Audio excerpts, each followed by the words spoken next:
Le président égyptien Abdel Fattah al-Sisi obtient plus de 3 milliards de dollars d'engagement d'investissement au cours de sa visite en Corée du Sud du 3 au 5 mars dernier. Abdel Fattah al-Sisi avait quelques jours avant obtenu 17 milliards de dollars d'investissement japonais. Ces investissements sud-coréens portent sur des projets d'infrastructure tels que la construction du métro du Caire et l'élargissement du canal de Suez. Selon le gouvernement égyptien, le groupe sud-coréen de BTP Doosan Group va construire une centrale électrique à charbon dans la région de Matru dans le nord-ouest du pays.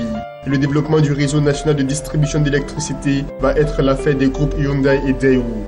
Dans une étude toxicologique réalisée au Soudan du Sud par une ONG allemande, les produits chimiques utilisés dans une exploitation pétrolière auraient contaminé la population vivant près d'une usine de traitement dans l'état d'Unité. La contamination s'opérait via l'eau potable que boivent les habitants, une situation qui menace la santé de 180 000 personnes.